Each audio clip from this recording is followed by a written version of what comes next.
Bueno, bienvenidos a este tercer capítulo de La Huella Oculta Podcast, un podcast en el que hablamos de diferentes temas, sobre todo relacionados a problemas ambientales o que ocasionan problemas ambientales sobre la salud humana. En este caso, en este tercer capítulo, hablaremos de herbicidas y transgénicos, en los que pues abordamos diferentes artículos y documentales, como siempre, artículos previos para poder dar pie al diálogo, la discusión que abordaremos en este podcast. Como siempre, estamos acompañados de Juana Costa y de Luisa Fuentes, estudiantes de la licenciatura en Ciencias Sociales de la Universidad Pedagógica, y su servidor, Sergio Pastrana, también estudiante de la misma licenciatura.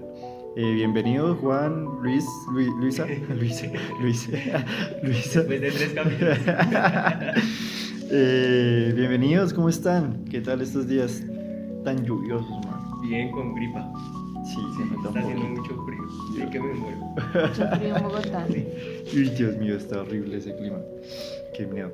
Pero bueno, entonces por favor, Luisa, primero, presentando el cronograma del día, haremos la presentación del tema, algunos comentarios sobre lo que hemos leído y sobre lo que nos documentamos, y después seguiremos con algunas preguntas que iremos resolviendo. ¿Listo? Entonces, bueno, primero su merced, Luisa, ¿qué artículos abordamos, por favor? Bueno, Juan, Sergio, buenos días. Para que todos nuestros oyentes tengan un contexto sobre la bibliografía previa que revisamos en esta oportunidad 2 artículos y un documental.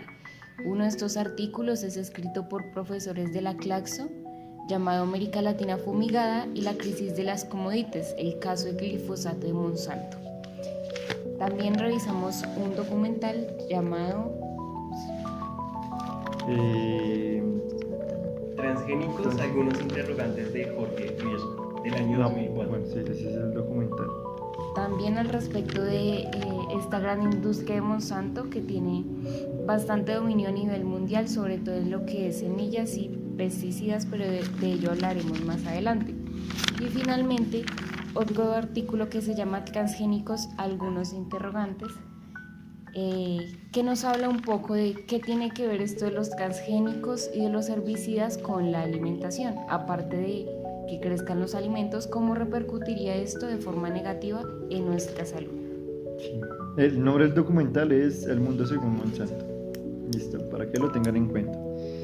Bien, entonces primero, antes de comenzar, pues debemos, como siempre, dirigirnos a qué comentarios tienen sobre los artículos o los documentales revisados en el capítulo. ¿Qué les gustó? ¿Qué no les gustó? ¿Qué opinan? Bueno, este primer artículo que revisamos, el de América Latina Fumigada, y que nos habla un poco sobre la crisis de las commodities, me pareció particularmente útil en el sentido en que da una imagen o panorama mundial y pues nos incluye a nosotros como América Latina, pero también, sobre todo, que es bastante reciente, es del año 2016, y nos habla de esta cosa de las commodities, que, para dar un poco de contexto, este acuerdo o consenso de las commodities fue como un trato que hizo sobre todo los países de América Latina para producir y exportar a grandes cantidades productos agrícolas, particularmente para el abastecimiento de la industria, entonces lo que es soya, maíz y algodón. Entonces a mí me pareció bastante importante porque dio el contexto sobre América Latina. Pues a mí me gustaron los 2 artículos que nos compartió el compañero Pastrana, porque nos dan un contraste. Entonces, por ejemplo, el artículo de Jorge Riesman en cuanto a los transgénicos es pues un poco antiguo, es del 2004. Y después, como ya lo decía Luisa, el otro artículo de América Latina Fumigada es un poco más actual, del año 2016. Entonces el primero empieza a hablar de cómo, digamos, que se empieza una segunda revolución verde en cuanto al uso de agroquímicos para una mayor producción en los monocultivos, y cómo eso se va expandiendo específicamente de Estados Unidos a América Latina. Y ya después, con el otro artículo, se da el contraste de que al final tal vez Monsanto no tiene una mayor relevancia o la relevancia que tenía a finales del siglo XX con respecto al uso y reproducción del glifosato y las semillas transgénicas, porque al final la mayoría de sus patentes pues caducaron ese mismo año. Entonces eso produjo que, por ejemplo, naciones como China se convirtieran en lo que hoy es en día, los mayores productores de glifosato en el mundo. Entonces deja ver un poco el contraste y también empezar a generar esa discusión en torno a si en realidad Monsanto, en torno a esa afiliación que tiene con Bayer y que afianzó en el año 2020, sigue siendo el mismo gigante de la industria alimentaria a nivel mundial, o si no lo es tanto, o si esas repercusiones ambientales y hacia la salud siguen y se perpetúan hasta hoy en día. Y en cuanto a los documentales, pues el primero estuvo chévere y el segundo no me gustó tanto. Bien, qué bueno que tengan sus comentarios, sus opiniones sobre esto. Espero que, bueno, sí, como ustedes mencionan, les hubiera gustado. Justo escogí estos dos artículos porque sí, buscaba como eso, buscaba como tener, bueno, no lo buscaba en realidad, fue como de pura... Llegué a ese punto porque pues estaba buscando algo sobre algún tipo de escritor como Richman, y cuando encontré que Richman tenía este artículo, yo dije, pues esto nos puede servir.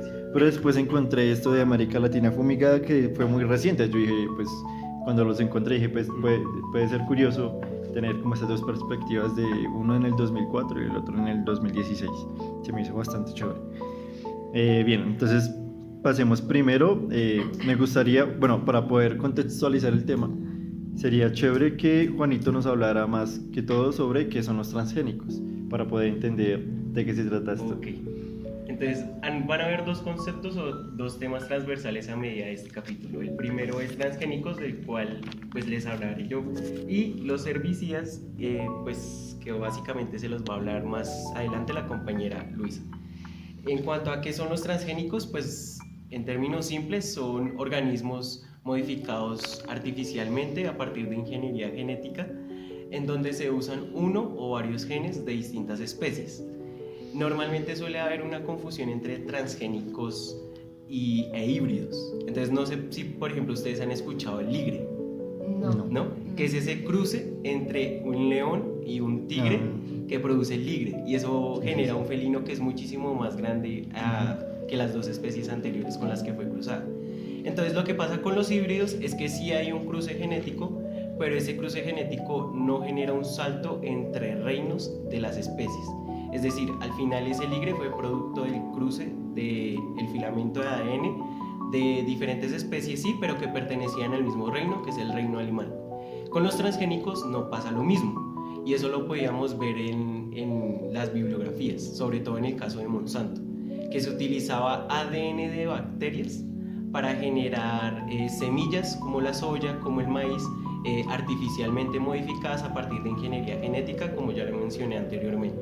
Y también hay casos particulares en términos actuales, y es que hace 4 años aproximadamente se han venido manejando diferentes transgénicos en el arroz, en donde se utiliza ADN humano para potenciar la fibrosidad y la potencialidad de vitamina A de este producto. Entonces vemos cómo hay, digamos que una violación directa a lo que sería una cadena natural que se ha venido reproduciendo desde hace millones de años, y que nosotros generamos un entrecruzamiento entre especies y entre reinos que sobrepasa cualquier límite que la naturaleza nos permite. Entonces sería básicamente eso los transgénicos. Justo eso de, por ejemplo, los híbridos y los transgénicos lo podemos ver, por ejemplo, les pongo el ejemplo de la vid.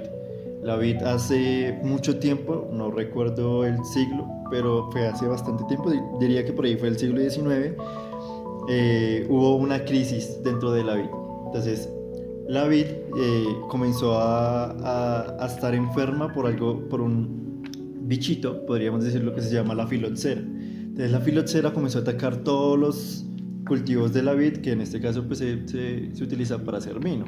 Si la filoxera hubiera podido avanzar, pues no hubiera habido vino hoy en día. Sin embargo, pues, ¿qué hicieron para poder sobrevivir a este ataque de la filoxera, que básicamente estaba acabando con todo el vino? Fue utilizar injertos, o en este caso pues diríamos que son híbridos, como lo mencionaba Juanito. Entonces utilizaban una especie de vid que era fuerte a la filoxera cogían un injerto y lo ponían en los otros tipos de vid para que la vid, los diferentes tipos de vid pudieran sobrevivir a la filoxera, que era como un tipo de híbrido. En este caso, pues los transgénicos lo que hacen es utilizar, como lo dice Juanito, diferentes métodos, ya más con ADN animal, para poder transformar estos cultivos. O sea, sería un ejemplo como para más o menos como notar la diferencia que hay. Sí, aunque digamos que las prácticas que menciona Sergio sobre la vid eran un poco más respetuosas con el orden natural, porque se hacía un entrecruzamiento entre raíces, o en este caso en el tronco de la vid. Lo que menciona Juan ya es algo directamente de laboratorio.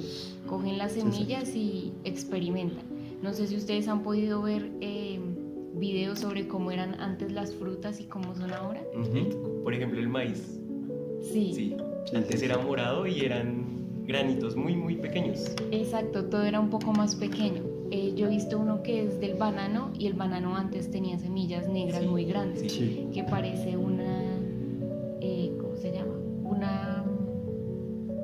Como una pitaya, como una fruta de la pasión, pero en forma de banano. Bueno, el segundo término, aparte de los transgénicos, son los herbicidas. Para hablar de herbicidas, primero debemos referirnos a otro término, que serían los agrotóxicos, que son productos que se utilizan en la industria agrícola para tratar a las plantas y en cierta forma protegerlas o hacerlas inmunes a ciertos parásitos, animales o cualquier peste que pueda dañar la planta. Entre esos están no solo los pesticidas, sino también los fungicidas o los herbicidas. Los herbicidas básicamente son, como ya mencioné, productos químicos que eliminan o controlan el sobrecrecimiento o la producción de estos animales, parásitos en las plantas, para que no compitan por los recursos que necesitan las plantas. ¿Recursos de qué tipo? Ya sean aguas, minerales del suelo, o incluso el sol y el calor que las plantas absorben del sol por medio de la fotosíntesis. ¿Qué pasa con estos herbicidas? Que utilizados no solo a gran escala, como lo hacen ahorita por el monocultivo y la sobreproducción de alimento que actualmente se está teniendo alrededor del mundo, inhiben el funcionamiento normal que tendrían las plantas. Entonces, ¿qué pasa? Estos herbicidas primero se adhieren a las hojas de las plantas, fluyen por todo lo que es la salvia hasta los troncos y las raíces, y no permiten que se genere una adecuada absorción de esta energía lumínica y que se sinteticen las proteínas para que la planta se alimente de forma adecuada. Entonces, ¿qué sucede? Las plantas evidentemente crecen, y crecen más rápido, y crecen sin animales o sin parásitos, pero la capacidad nutritiva que tiene la planta, que se absorbía naturalmente del sol, ya no existe o se reduce. Aparte, ¿qué impacto pueden tener estos herbicidas en el medio ambiente particularmente? Pues que sucede una degradación del suelo, porque lo vamos a ver un poco más adelante. Monsanto está utilizando un herbicida que es el glifosato, que es muy potente para las plantas y para el suelo. Entonces, ¿qué pasa? Los malezas generan resistencia a este glifosato y son cada vez más difíciles de eliminar. ¿Qué alternativa saca entonces Monsanto? Hacer herbicidas cada vez más fuertes. Pero la planta se va volviendo cada vez más fuerte a su vez. No la planta cultivo, la planta invasora o la mala hierba. Entonces tenemos una súper mala hierba creciendo, ¿no? Pero bueno, me regreso un poquito. Que estos herbicidas sean cada vez más fuertes hace que el suelo cada vez vaya teniendo menos nutrientes, que aparte por la lixiviación se contaminen las aguas bajo la superficie terrestre y contaminen el agua ya sea para el crecimiento de las mismas plantas o para el consumo humano. También, uno de los herbicidas más famosos, como ya ha sido mencionado, es el glifosato. Esto afecta a la salud humana, tanto a las personas que realizan los cultivos los agricultores, como a las personas que terminamos consumiendo los alimentos, pero pues de eso vamos a hablar un poco más adelante. Bien, Luisa, ya que tocas este tema de los monocultivos, ya como dirigiéndonos un poco a esto de las multinacionales, Pues sería chévere ya poder relacionar estos dos conceptos. Entonces la idea es como intentar, como que expliquemos más o menos qué relación tienen los transgénicos y los herbicidas, porque pues igualmente deben tener alguna relación en algún momento, ¿no? Porque si hablamos de transgénicos, pero también hablamos de herbicidas, como lo veíamos en los artículos, que no solamente se hablaban de transgénicos, sino también de la relación entre los herbicidas, pues entonces intentemos como ahondar más en este tema, ¿no? Entonces ya tenemos transgénicos, ya tenemos herbicidas, ahora ¿qué relación hay entre los transgénicos y los herbicidas? ¿Ustedes qué dirían? Pues lo mejor sería hablar específicamente del caso de Monsanto, ¿no? Para entrar de lleno ahí y establecer esa relación. Pues yo lo entendí en términos así como coloquiales, en como si alguien me quisiera vender un producto defectuoso y al mismo tiempo me estuviera vendiendo otro producto para arreglar ese producto defectuoso. ¿A qué me refiero con esto? En cuanto, bueno, empezando por los transgénicos, cuando se modifican genéticamente las semillas, se les adhiere una fibra de ADN, en algunos casos o la mayoría de los casos de alguna bacteria, para que ésta sea resistente no a las condiciones naturales, no a potenciar tampoco su crecimiento en cuanto a su potencial nutritivo energético, sino para que sea resistente a determinado tipo de glifosato. Entonces ahí es donde viene Monsanto con su famoso glifosato de Roundup, que es uno de los más conocidos, y dice: si yo le vendí ese paquete de semillas sobre el cual yo tengo la propiedad intelectual y las patentes, y si esa semilla que va a crecer en su campo o en su parcela o en su monocultivo es resistente genéticamente solo a mi herbicida, entonces la única alternativa que usted tiene es comprar mi herbicida. Entonces digamos que es una línea comercial cíclica a partir de la cual Monsanto, por medio de la modificación genética de los transgénicos, pues genera una nueva demanda que en realidad no existe, sino que ellos mismos crearon por medio de esa invención genética. Y justo ya aquí destacando esta idea de los transgénicos, hay que tener en cuenta que, pues bueno, los transgénicos son un cultivo, pues básicamente transformado, ¿no? Un supercultivo de alguna manera. Estos cultivos no solamente se enfocan en el cultivo en sí, sino que, pues como siempre, afecta no solamente a la tierra, sino a los cultivos que hay alrededor. Entonces los transgénicos también van modificando no solamente los cultivos de alrededor, sino también las malas hierbas que crecen, o los cultivos, los otros tipos de, no sé cómo decirlo, como de seres que viven en constante relación con estos transgénicos. Entonces no solamente decimos que hace parte o no solamente afecta a la alimentación, porque pues igual como decía Juan, aunque son super alimentos, no quiere decir que sea buena comida, porque aunque sea aunque se hagan grandes cantidades, no quiere decir que tenga no sé, más vitamina A, por ejemplo. Era lo que veíamos en alguno de los artículos. Entonces, además de esto, pues hay que tener en cuenta que es como este ciclo, sí, que no se termina, ¿no? Entonces, utilizo los transgénicos me dañan la tierra y por ende crece más mala hierba. Utilizo los herbicidas para acabar esa mala hierba, pero a través de los transgénicos y los herbicidas, pues terminan siendo más poderosas las malas hierbas y se producen súper mala hierba y termina siempre en este ciclo de seguir creciendo. Entonces, ¿cuál era la solución de Monsanto? No, pues entonces saquemos mejores transgénicos y mejores herbicidas. Y es como de, pues, ¿qué estamos haciendo?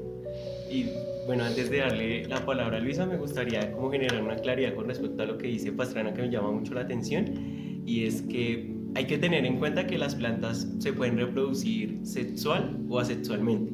El caso asexual no es tan común, pero un ejemplo básico de eso serían los tubérculos, las papas, los cubios, que toman por medio de la mitosis una célula y reproducen una exactamente igual, a partir de la cual se va a dar otro individuo. Las papas, los cubios, los lirios, las fresas, por medio de los estolones, se reproducen así. Entonces generan una ramificación poco nutritiva y a partir de esa célula generan otra idéntica, a partir de la cual puede crecer otra papa, otro lirio o otra fresa. Pero hay un problema, y es ahí donde viene la reproducción sexual. y es que una planta solo puede tener un sexo. Entonces, y es muy raro creo que ver plantas hermafroditas, no sé si existen la verdad. Pero el problema con los transgénicos es que en medio de esa reproducción, en medio de esa modificación genética, no hay una forma o un control para parar esa reproducción genética misma de la planta, sino que se mantienen sus funciones vitales y naturales, a partir de las cuales la planta ya haya crecido se puede reproducir por medio de la polinización por viento o por insectos. Entonces, si la planta ya fue modificada, entonces va a generar una reproducción de ese material de ADN con la que ya viene cargada, y la planta no es capaz de reconocer qué parte de su ADN pues hace parte de sí misma o no per se, sino que básicamente se reproduce a partir de la información que ya tiene cargada al momento de crecer. Entonces, al no haber un control en cuanto a la modificación de los transgénicos para parar su reproducción una vez crezcan, pues se genera toda esta reproducción sexual en medio de ese terreno circundante alrededor de los cultivos, a partir de los cuales se generan pues básicamente malas hierbas, y no se tiene un control necesariamente sobre eso, sino que van a seguir mutando, así uno no tenga la intención de que en realidad pues vaya a pasar así. Exacto, la decisión sobre si se usan o no transgénicos por parte de los agricultores en algunos casos sí está y en otros no, porque como lo menciona Juan, por medio de la polinización que pues circula por el aire, no podemos limitar de ningún modo la circulación del aire. Sí o sí las plantas de cualquier tipo van a acabar contaminadas con estos genes transgénicos, y el problema es que no sabemos cómo cada especie de planta vaya a reaccionar a esos genes. Digamos, en uno de los documentales que vimos nos mostraban cómo diferentes tipos de flores reaccionaban y crecían diferentes. Entonces habían unas que se veían monstruosas y otras que se veían muy bellas, pero precisamente ese no control que no tenemos sobre eso es el que preocupa y es el que nos está investigando.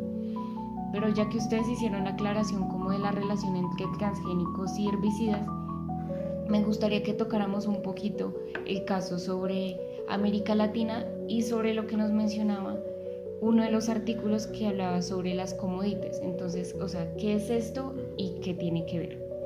Entonces, como les mencionaba al principio, las commodities fue este acuerdo que hicieron sobre todo los países de América Latina por producir a gran escala cultivos que se necesitaban para la industria.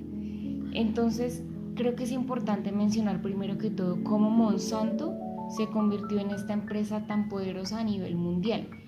Y es que creó básicamente, principalmente, sobre todo, esta semilla de soya transgénica y la hizo obligatoria. Entonces, patentó esta modificación genética e hizo una cosa que se llama la territorialización en los países, que es hacer que las políticas de cada país de forma individual hicieran obligatorio la utilización de estas semillas para aparentemente garantizar una seguridad, no sé si alimentaria, pero que se le pudiera hacer una trazabilidad a los alimentos y a las semillas. Entonces, si tú coges un kilo de soya, puedes decir de dónde vino, porque utilizó la semilla Monsanto. Eso era lo que se quería básicamente. Pero vemos que en el trasfondo lo que se está queriendo es no solo la sobreproducción de monocultivos, sino el enriquecimiento de una única industria. Pero ¿cómo afecta esto a nivel Latinoamérica? Entonces vemos, por ejemplo, que el artículo nos mencionaba no solo Estados Unidos, sino Brasil, sobre todo con la soya, y el cono sur, lo que es Argentina, son particularmente, no sé si se puede decir así, víctimas de esta industria, porque terminan siendo también los mayores productores de glifosato, que como vemos pues nos contamina tanto al medio ambiente como a la salud humana. Bien, entonces, siguiendo con toda esta idea, hay que tener en cuenta primero que esto de los herbicidas, por ejemplo, comienza desde a mediados de los 90, entre el 92 y el 96, y bueno, también esto con lo de los transgénicos, con la soya, que vendría siendo en este caso la soya RR, que es como la llaman en realidad. bueno, estos artículos nos mencionan que hay muchos países, como lo decía Luisa, que producen transgénicos, bueno, que utilizan transgénicos para la producción de cultivos. En estos está Brasil, está Argentina, está Paraguay, Uruguay o Bolivia, en este caso pues de América Latina. También tenemos a Estados Unidos, tenemos a Canadá, tenemos a muchos países que utilizan transgénicos y que se ha producido a nivel pues mundial básicamente. También tenemos en cuenta que pues por lo menos en Colombia se comenzaron a utilizar herbicidas con el Plan Colombia, por ejemplo, pero pues es algo que iremos mencionando un poquito más adelante. Pero entonces ya pues teniendo en cuenta que hay muchos países y muchos lugares en los que se puede encontrar este tipo de uso de los transgénicos, sería chévere si ustedes pues nos podrían mencionar qué casos conocen sobre no sé, países que hayan utilizado herbicidas o transgénicos que sean muy conocidos o que tengan afectaciones bastante importantes en algún lugar del mundo, algún país, algún caso en específico que podrían contarnos de ahí. Pues creo que lo difícil sería mencionar los que no, lo contrario, porque como ya hemos dicho, se volvió casi que obligación utilizar estas semillas, ¿no? Y quitarle la soberanía a los propios campesinos de replantar sus propias semillas de la temporada pasada. Entonces, antes de responder a tu pregunta, no es solo cómo afectan las nuevas semillas al medio ambiente, sino también cómo repercute eso en la cotidianidad de los campesinos y campesinas a nivel mundial.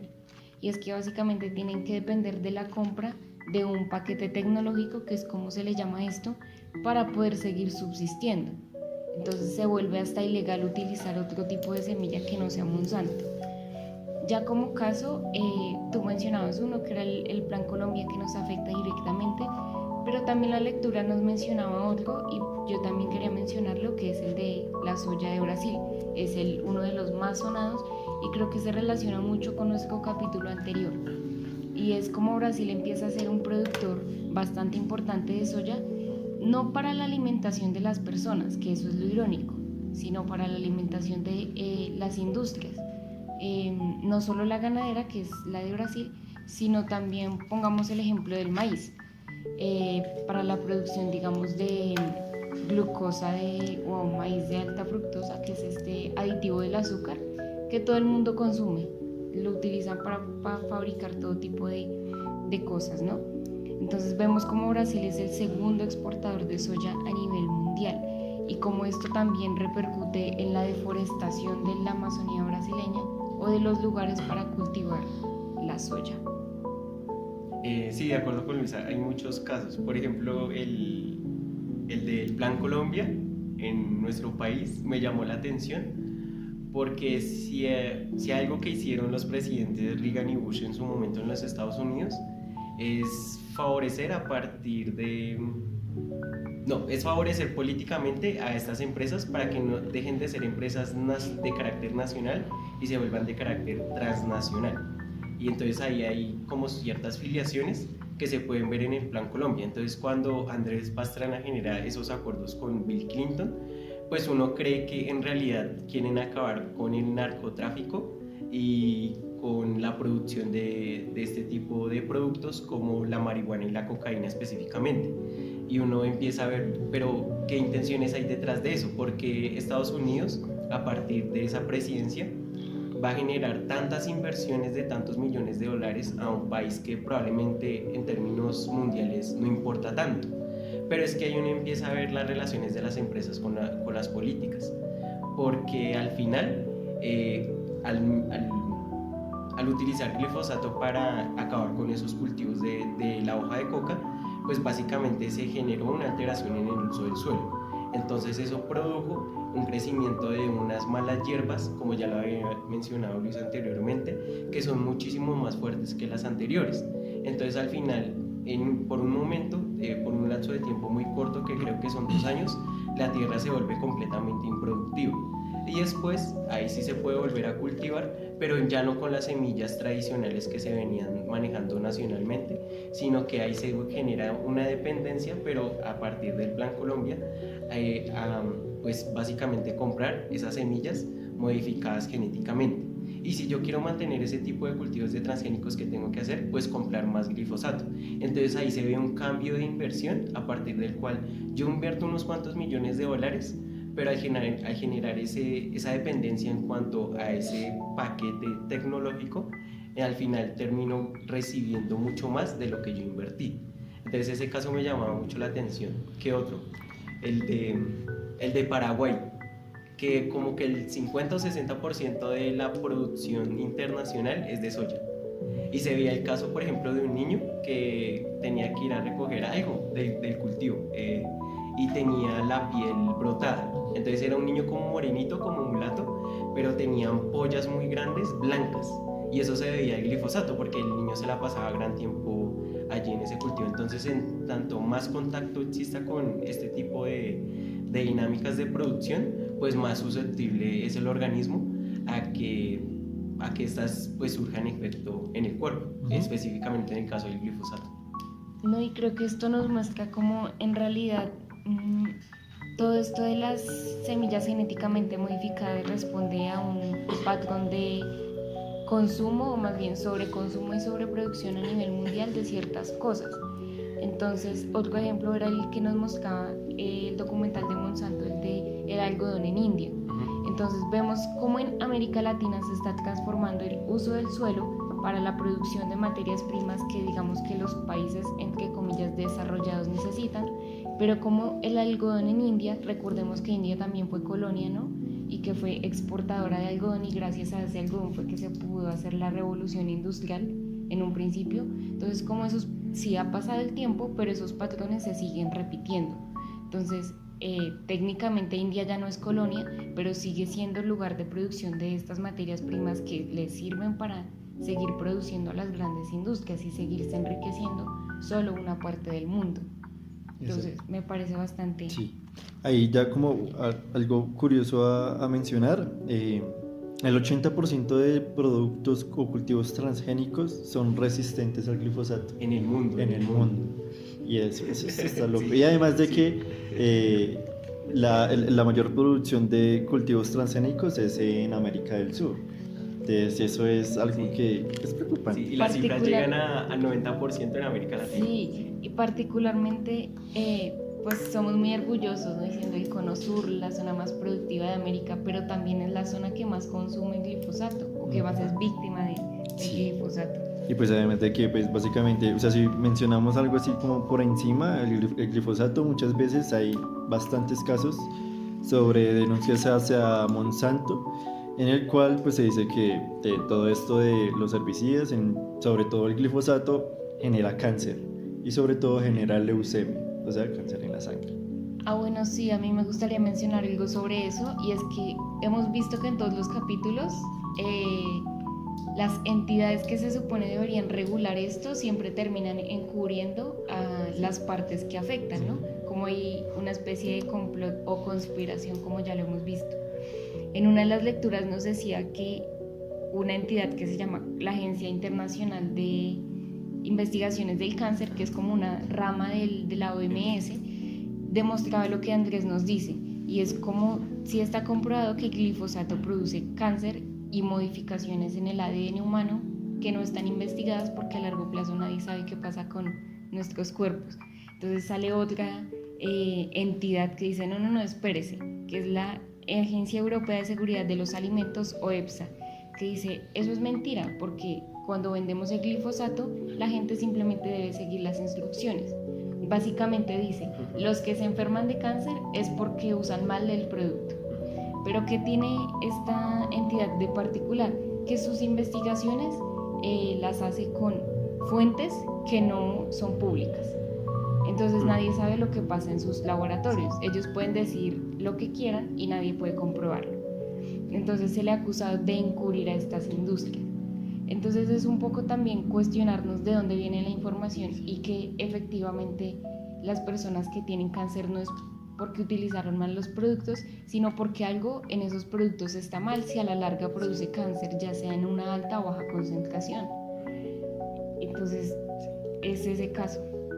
Y a mí me llamaba la atención que ya hemos visto varios documentales hasta el momento, y en los 3 capítulos que hemos desarrollado, entonces en los documentales de Seaspiracy, Conspiracy, en este más reciente de El Mundo Según Monsanto, se ha mencionado una compañía o una organización ambiental y me llama mucho la atención, y es Greenpeace. O sea, se ha mencionado 3 veces de que esta organización ambiental en realidad no está quejando al objetivo principal de lo que se supone es esta empresa naturalmente, y que al final termina encubriendo a una gran cantidad de multinacionales en cuanto a sus afectaciones a la salud del ser humano y al medio ambiente. Entonces eso ya deja ver un poco de que, bueno, entonces si se repite es por algo, ¿no?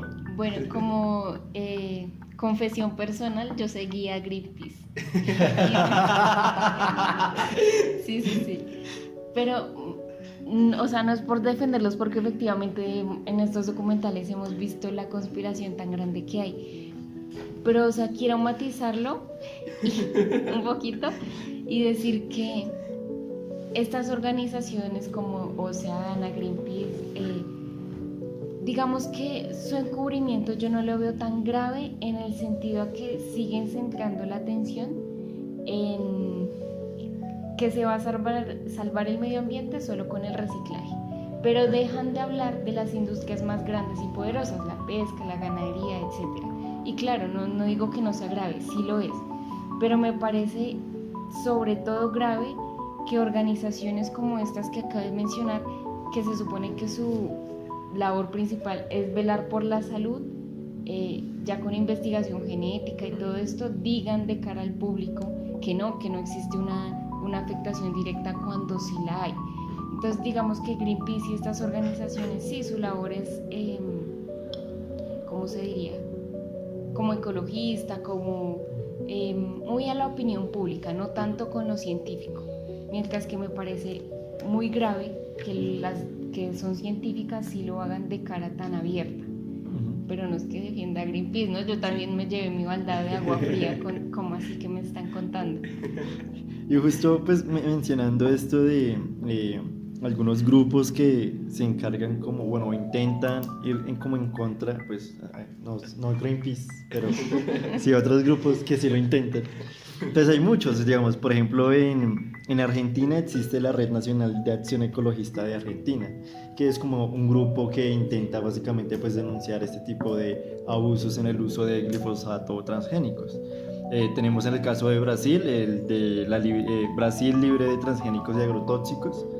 Tenemos el Movimiento Sin Tierra de Paraguay, que aunque pues no es directamente con el uso de los transgénicos, sin embargo sí es como una corriente que utilizan para este tipo de movimientos, ¿no?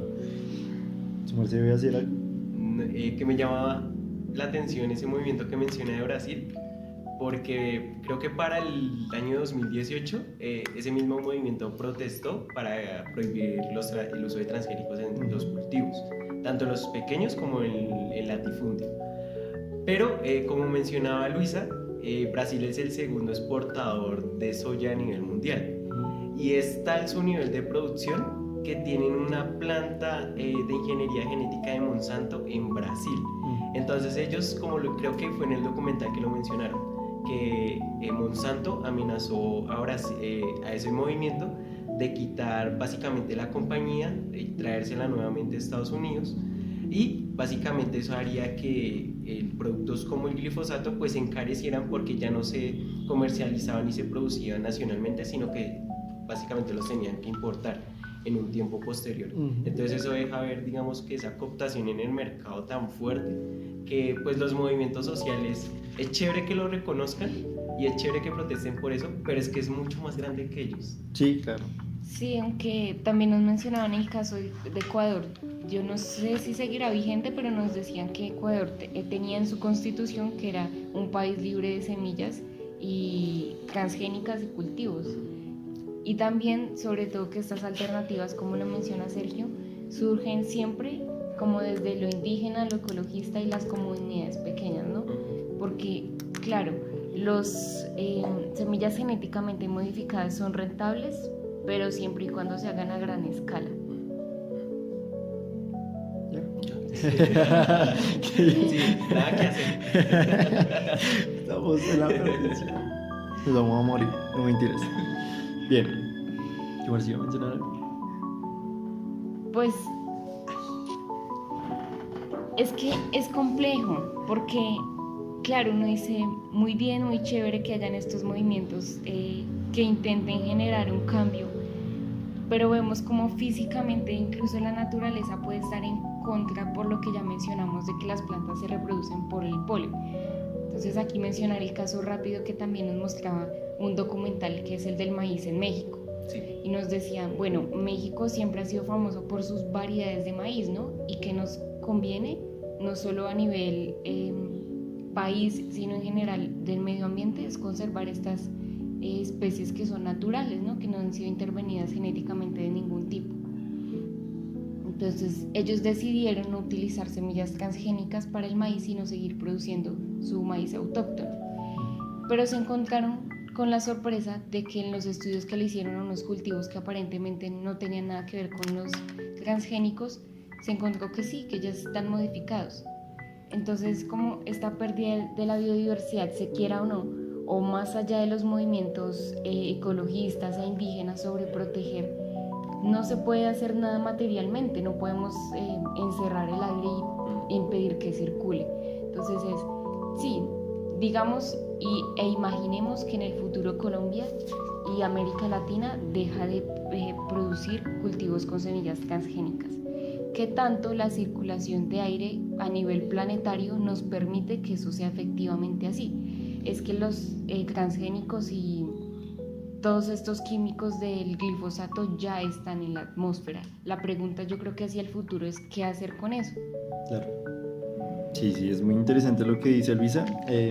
Justo como acercándonos un poquito ya más a lo local, a lo que tenemos acá en Colombia. Como ya habíamos mencionado, tenemos en cuenta que en Colombia también se han utilizado muchos transgénicos y justo toda esta idea que había mencionado Luisa en su momento sobre, ¿cómo se le diría? Como la privatización de las semillas, básicamente, como Sí. cerrarse a solamente utilizar transgénicos. En Colombia también sucede y sucede sobre todo en la presidencia de Santos. Recordemos que Santos estuvo del 2010 al 2018. Y justo cuando comienzan estos tratados de libre comercio con Estados Unidos establece el comercio de las semillas y sobre todo de las semillas transgénicas. Entonces llega a través de estos acuerdos, llega Estados Unidos y le dice al presidente Santos que necesita que él vele porque se utilicen solamente semillas estadounidenses o estas semillas transgénicas. Entonces, a través de esta privatización de alguna manera dentro de los acuerdos, sale a la luz una resolución que se llama la resolución 970 del 2010. Está pues velada por el Instituto Colombiano Agropecuario, que pues hoy en día sigue vigente. ¿Y qué dice esta resolución? Esta resolución dice que prohíbe el uso de semillas no certificadas o no comerciales. ¿Esto qué quiere decir? Que las semillas que utilizaban los campesinos, recordemos que hay muchos campesinos que no compran semillas, sino que utilizan sus mejores cultivos para sacar las semillas y volver a reproducir esos cultivos para que básicamente el cultivo siga mejorando su producción. Sin embargo, con esta resolución no reconoce estas semillas campesinas o tradicionales, sino que se cierra a las semillas que están certificadas y que son comerciales por Estados Unidos. Entonces, desde ese momento, la resolución 970 cierra el comercio solamente a semillas privadas que están certificadas por el Estado y comienza simplemente a controlar este tipo de semillas. Entonces, en este caso tenemos el caso del Campo Alegre, en el cual básicamente 77.000 kilos de semillas fueron destruidas y enterradas en un basurero, por ejemplo. Entonces, ¿qué hacían? Llegaba este Instituto Colombiano Agropecuario a los lugares, a diferentes campos, donde, por ejemplo, estos se llaman los secaderos. Entonces, los secaderos son lugares donde van los campesinos a dejar las semillas y poder secar todas sus semillas para poder después distribuirlas o venderlas. Entonces, el Instituto Colombiano Agropecuario llegaba a estos secaderos, revisaba básicamente qué tipo de semillas se estaban utilizando las prohibían, se las llevaban y básicamente las destruían porque no eran semillas certificadas. Entonces, ¿qué pasó? Pues alrededor de eso hubieron bastantes, ¿cómo se le dice? Marchas, bastantes tropeles de alguna manera, bastantes peleas contra el Estado pues, por parte de campesinos, porque básicamente les estaban prohibiendo utilizar sus semillas, las semillas que siempre han utilizado. Y pues a través de esto, para el 2017 la ley 970 fue derogada. Entonces salen dos nuevas resoluciones, que es la resolución 3155 del 2019 y la 330 del 2018. Estas resoluciones pues pasan a cambiar a la 970, en la cual pues básicamente ya reconocen o bueno, siguen regulando el comercio de las semillas, sin embargo salvaguardan las semillas campesinas o tradicionales. ¿Esto qué quiere decir? Pues que básicamente esas resoluciones reconocen las semillas tradicionales y las campesinas, sin embargo siguen regulando cuáles semillas son certificadas o no. Entonces, a pesar de que tiene una regulación de las semillas, bueno, esa resolución también regula las semillas transgénicas, o por lo menos es lo que intenta o lo que quiere decir a grandes rasgos. Dice que también, pues, excepciona las semillas tradicionales, certifica las semillas y intenta conservar la biodiversidad de los cultivos. Sin embargo, pues, si ustedes llegan a ver lo que pasa hoy en día, pues, el control de los transgénicos como que no hay mucho. Y esto de salvaguardar las semillas campesinas o tradicionales, pues tampoco sucede demasiado, porque aunque dice que salvaguarda las semillas y las defiende, dice como todo bien, ustedes utilicen sus semillas, pues hay muchos campesinos que en realidad no lo hacen todavía. Y a través de toda la pelea que hubo, pues muchos dejaron de utilizar sus semillas y siguen utilizando las semillas transgénicas por todo este caso de la 970, ¿no? No, y porque a la industria le conviene hacer la trazabilidad de dónde vienen los alimentos, ¿no? Entonces vemos como estas regulaciones, ahí está metido el INVIMA, ¿no? Entonces supuestamente los alimentos deben tener este etiquetado obligatorio. Entonces, ¿qué pasa con los agricultores que no utilizan semillas? Pues se arriesgan a que los productos que sean derivados de sus semillas, digamos del maíz, no tengan este etiquetado. Entonces no se puedan exportar o no se puedan comercializar de la mejor manera. ¿Qué pasa? Otra cosa que no solo sucede en Colombia sino en América Latina, y es que no hay un etiquetado formal que le permita a los consumidores conocer si los productos que están consumiendo vienen de cultivos que se produjeron a partir de semillas transgénicas. Entonces no hay una libertad para el consumidor de decidir si quiero consumir transgénicos o no. Simplemente se uniformó o se uniformó. Bueno, se generalizó que ese era el deber ser, el consumir transgénicos. Dentro de los últimos 26 años de la historia de los presidentes de Colombia, para mí Santos ha sido el mejor presidente. Pero él la embarró en algo, siento yo. Bueno, en muchas cosas, pero en lo que más la embarró fue en haber firmado un convenio con la OCDE, con la Organización para el Desarrollo y la Cooperación Económica. Entonces eso generó que diferentes presiones internacionales a Colombia. La primera, que redujera la deuda nacional, y la segunda, en que generara alianzas comerciales con más países desarrollados. La primera medida pues desencadenó, por ejemplo, el paro nacional del 2021 por medio de la reforma tributaria de Duque. Pues al final él básicamente buscaba subsanar esa deuda nacional por medio de esas presiones que ya había generado la OCDE 2 años atrás. Y en cuanto a la segunda presión, pues ahí se viene esa regulación de semillas, como ya lo había mencionado Pastrana. Y es que el caso que ya nos había citado, ¿en dónde era el municipio? Campo Alegre. Campo Alegre, pues llama mucho la atención. Pero es que no es tan impactante, por ejemplo, con otros casos, porque en el caso de Campo Alegre solo se decomisaron las semillas y no se alcanzaron a cultivar. Pero no sé si ustedes recuerdan una clase que tuvimos con el profesor Villamil, que nos mostraba el caso de del Tolima con esta producción de arroz, de arrocera, pero no me acuerdo en qué municipio era, el Guamo, en el Guamo, Tolima. Entonces básicamente este instituto que regula las semillas en Colombia no, digamos, no los privó de las semillas, sino como tal del producto completamente terminado, y no se los dejó comercializar, sino que básicamente se los privó de su propiedad y ya, se los quitó. Entonces eso me parece muchísimo más grave, porque es un tiempo invertido y es un trabajo que se perdió completamente. Entonces hubieran generado, listo, de por sí que les quiten la semilla está mal, pero que se la hayan quitado antes, sino pues porque va a venir 6 meses después, cuando yo ya he hecho todo el proceso productivo, porque me la va a quitar, Claro. porque no me la va a dejar comercializar.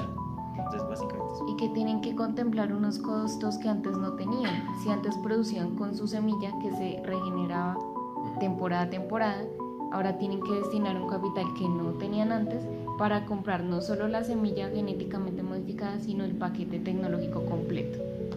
Bien, sí, es verdad. Bueno, les voy a recomendar, para seguir con esta idea, les voy a recomendar un documental que se me hizo muy interesante con todo esto de la ley 970, para que pues sigamos como con este tema, tal vez, y se llama, de hecho, 970 de Victoria Solano. Es un documental bastante chévere, es de donde saqué básicamente el ejemplo de Campo Alegre, entonces es chévere como para que lo tengan en cuenta. Y ahora me gustaría que respondiéramos a la siguiente pregunta, y es, entonces, de acuerdo con esto de los transgénicos y los herbicidas y todo lo que hemos hablado alrededor de esto, entonces, ¿qué pasa con la soberanía alimentaria? ¿Qué hay con esto de la soberanía alimentaria de acuerdo a los transgénicos y herbicidas? Pues, ¿qué pasa ahí, no? ¿Cuál es el cuidado con la alimentación? ¿Ustedes qué dirían? Pues eso es una contradicción completa. ¿Por qué? Resulta que las grandes industrias, Monsanto particularmente, y pues siguen Syngenta, DuPont, China, etc., su argumento principal para seguir produciendo estas semillas genéticamente modificadas y seguir aumentando los monocultivos alrededor del mundo es curar el hambre mundial o paliarla. Pero la gran contradicción está en que esos productos no se utilizan para la alimentación humana, sino para la misma alimentación de la industria ganadera, industria de alimentos procesados, etc. ¿Qué pasa? También hubo con la Revolución Verde, y más recientemente con los nuevos productos genéticamente modificados que Monsanto ya está produciendo, hay una pérdida paulatina de los micronutrientes de los alimentos. Entonces, sí, claro, las personas pueden consumir alimentos, pero no se nutren como lo hacían antes de que existieran estas semillas. Entonces, el problema está en que es un discurso de propaganda que nos vende que hay mayor producción para alimentar a las personas, pero vemos que el hambre en el mundo sigue estando e incluso se sigue recrudeciendo.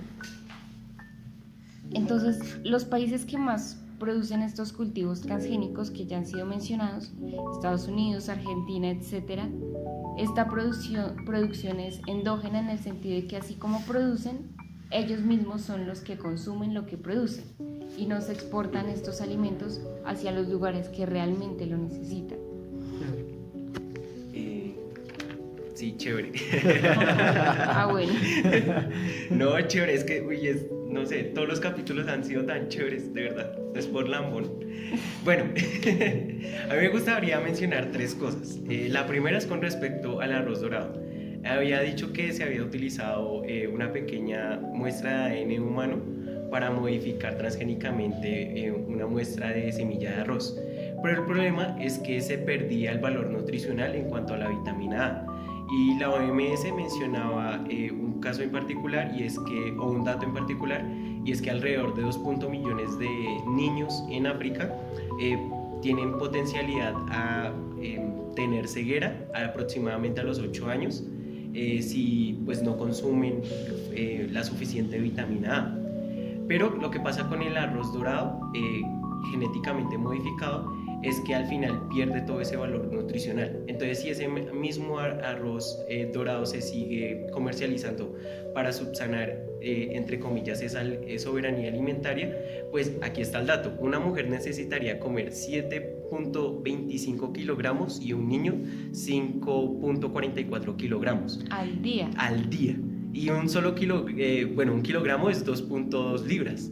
Y pues yo creo que en el promedio nacional, yo no alcanzo a consumir 2.2 libras por día. Creo que sería mucho, máximo en 2 tiempos. Y eso sería almuerzo y cena, pero el desayuno no alcanza a cubrir todo eso. No, incluso una libra alcanza para toda una familia en un día, o sea, eso es... Sí. Por ejemplo, mi mamá cuando hace el almuerzo utiliza libra y media para el arroz, y eso alcanza para 2 tiempos.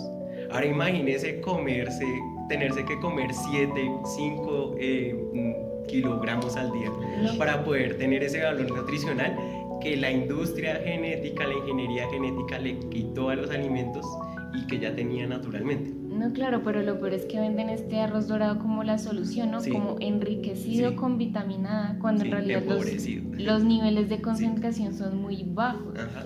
Y yo creo, ¿vas a mencionarlo?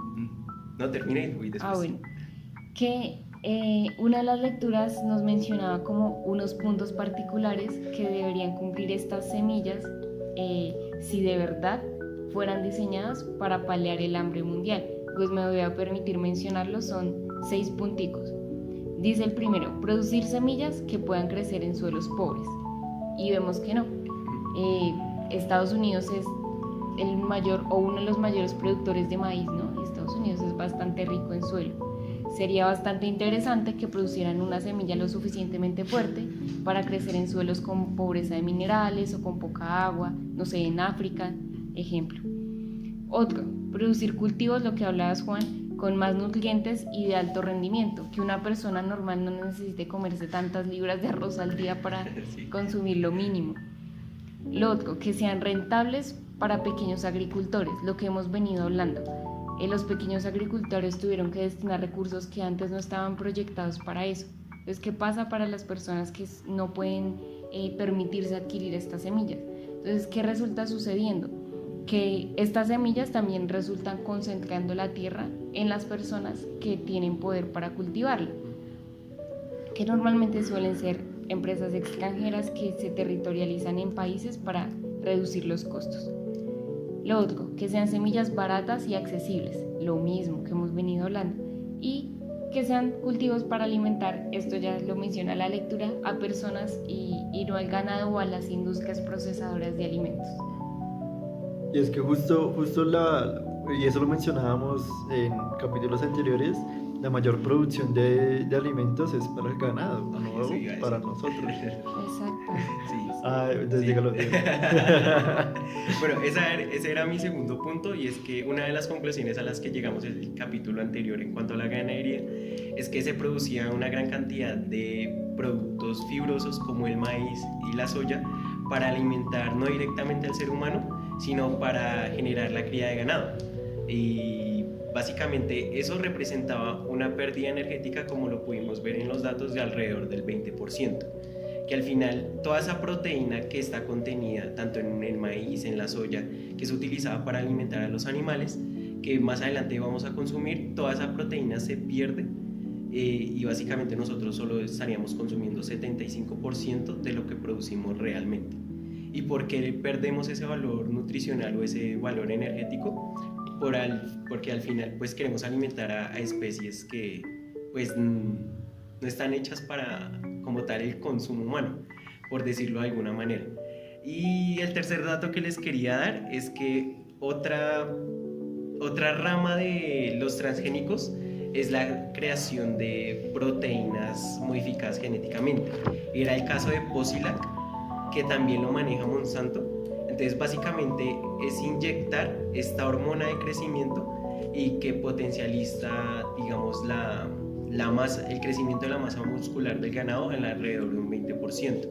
Entonces al final, digamos que este mercado de los transgénicos está en todas partes, tanto en el mundo de lo vegetal como en el mundo de lo animal.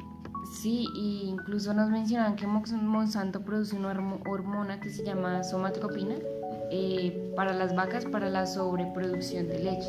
Entonces, es lo que decías, pero ¿quién termina teniendo acceso finalmente a toda esta producción de carne? Solo ciertos países. Entonces, vamos a la misma pregunta que nos hacía Sergio, y es que tiene que ver con la soberanía alimentaria, pues en realidad muy poco, y un discurso que solo funciona de cara al exterior. Y yo pienso que aquí es un buen momento para mencionar, como lo hemos hecho en los anteriores capítulos, bueno, cómo se relaciona esta gran industria directamente con la cadena alimentaria y las personas.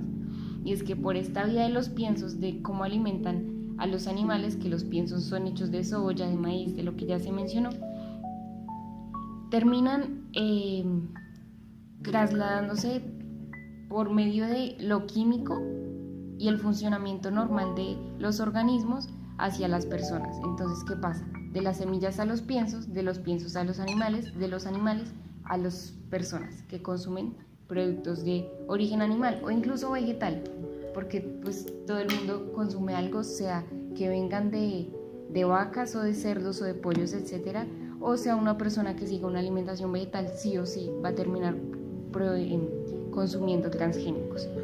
¿Qué pasa y otras formas en que se afecta?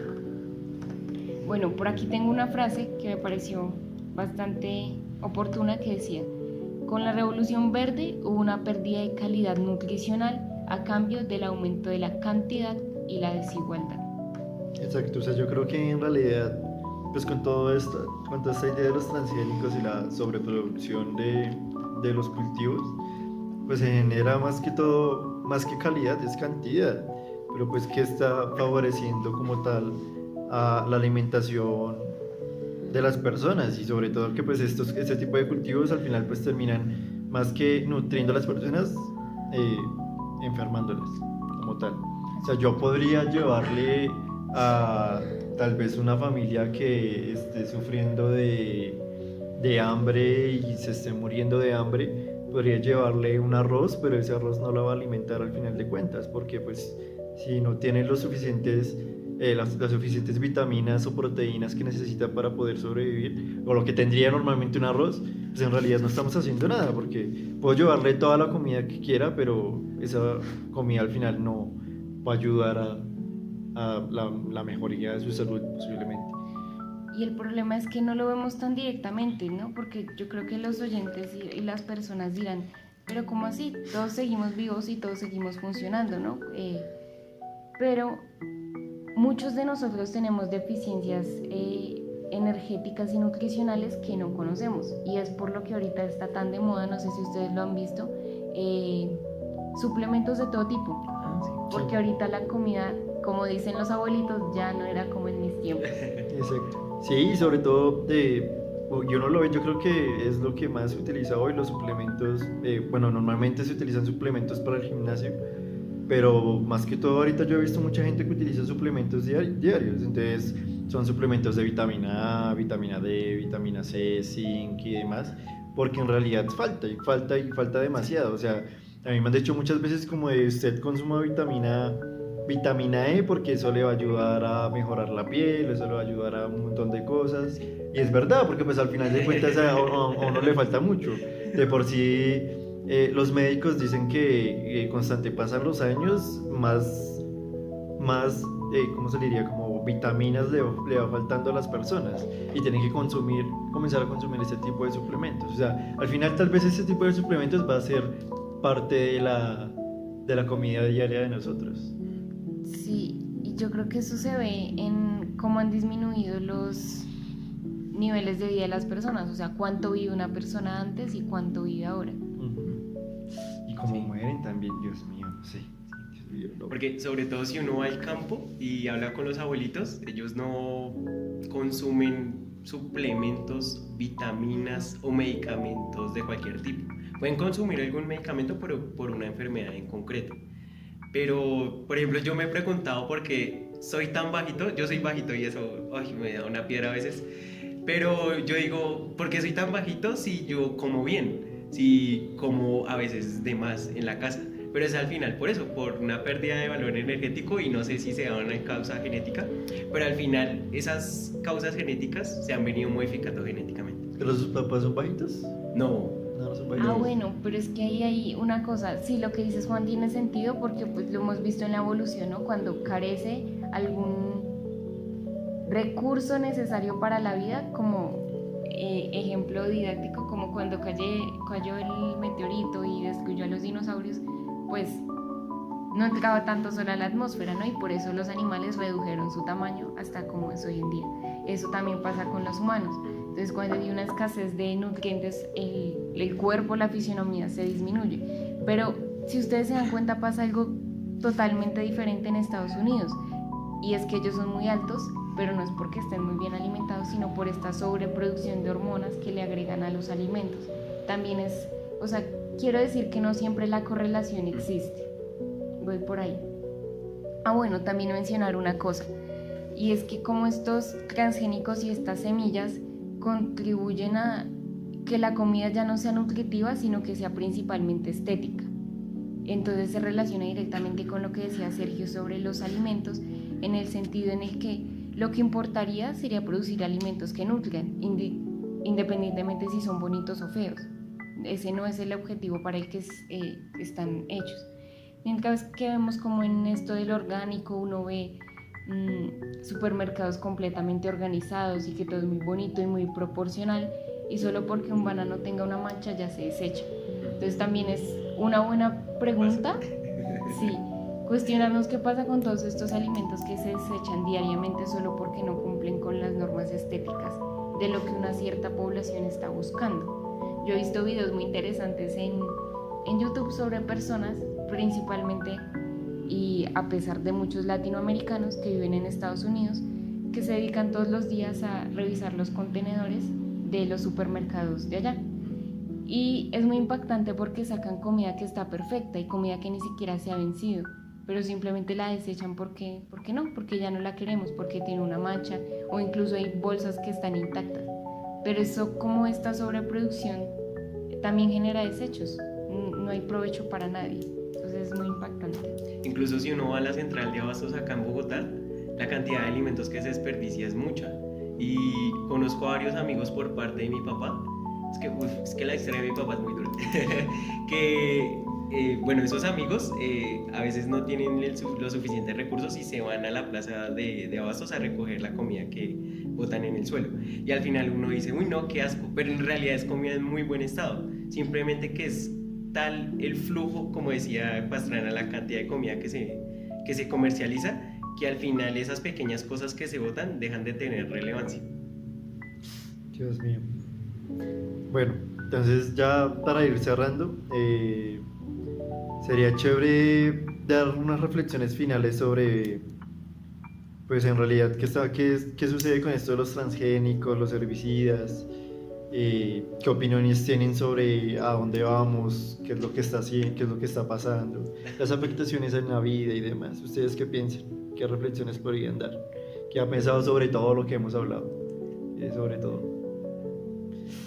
Es que es duro, es mucha cosa. Pues mi opinión no sería tan optimista por lo que mencionamos, de que no es solo una cuestión social, sino biológica. ¿A qué voy con esto? Que sí, que es muy necesario y muy chévere los movimientos sociales, ecologistas, pero el daño físico está y es más grande que nosotros. Los seres humanos, creo yo, nunca vamos a poder controlar la circulación del aire a nivel planetario, nunca vamos a poder controlar la forma en que se reproducen las plantas, sí, en una escala pequeña, pero a nivel biomas, a nivel planeta, la naturaleza es más grande que nosotros, así hayamos querido controlarla y suprimirla a lo largo de la historia. Entonces, ¿qué pasa? Los transgénicos ya están. Para mí, el panorama futuro es que se van a seguir extendiendo porque van a seguir respondiendo a las necesidades de un mercado que necesariamente es neoliberal y capitalista. Entonces, hasta que ese modelo no cambie, tampoco lo cambiarán los transgénicos. Creo que la alternativa es ahora darle un giro a cómo esos transgénicos sí pueden empezar a responder de cierta forma a las necesidades alimentarias y nutricionales de las personas. utilizarlo para lo que anteriormente mencioné en la lista, para que sean semillas que crezcan en territorios difíciles, para que sean semillas que cumplan con las necesidades micronutricionales de las personas. Pero los transgénicos ya están y yo no creo que desaparezcan. Sí, pues yo pensaba antes de pues leer y documentarme de todo el material que nos compartió Pastrana, que una de las mejores soluciones era la decisión personal, como de generar una autoconciencia a partir del conocimiento de los argumentos para nutrirse de una mejor manera. Pero es que al final, como dice Luisa, ya está, o sea, uno no puede controlar los productos, así sean de origen vegetal o animal, que llegan a la mesa. Entonces es algo que lo sobrepasa por completo a uno. Y sí, yo soy muy poco optimista y creo que este contexto en torno al futuro se percibe, como decía Walter Benjamin, como un no futuro. Entonces se genera una desesperanza completa, que uno dice, o uno empieza a pensar como los abuelitos, de que sí, todo pasado fue mejor. Sí. Bueno, pero para dar unas luces de optimismo, digamos que no es lo mismo, no sería lo mismo si una persona se echa la pena y dice, no, como todo es lo mismo, entonces yo solo voy a consumir ultraprocesados, yo voy a consumir todo lo que sea grasoso y grasas trans y no sé qué. Sí, sabemos que la afectación también está en los vegetales, pero sí es muy diferente llevar una dieta como más natural. Si la persona quiere consumir su proteína, listo, su proteína, su verdura y su arroz, que ultraprocesados y el McDonald's de $1. Sí, entonces claro. Sí, yo creo que también, pues, a pesar de todo, yo creo que uno también puede dar el pie a cuidarse un poco. Igual yo creo que hay mucha gente que pues, hoy en día con los pocos nutrientes que hay, justo con toda esta idea de los suplementos, pues intenta cuidarse un poco más. Yo diría que es como pues el fin, ¿no? Porque pues igualmente estamos inmersos justo dentro de toda esta economía de la revolución verde supuestamente. Pero pues no hay forma de salir, entonces ¿qué hacemos con eso? Sí, un monopolio que ya domina el mundo y las políticas internacionales. Exacto, y justo algo dentro de la lectura de Richman, él mencionaba un concepto que me gustó mucho, que era esto del demiurgos, que es básicamente para Platón era el dios creador de todo de todo básicamente, de la tierra. Entonces él decía que el ser humano se cree un demiurgos porque cree que puede transformar y crear todo lo que quiera sin tener alguna afectación.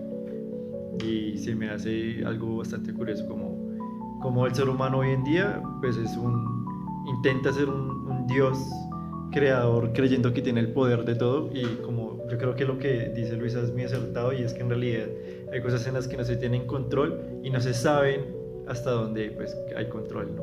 Como tal, porque pues la naturaleza es imponente de por sí. Impredecible también.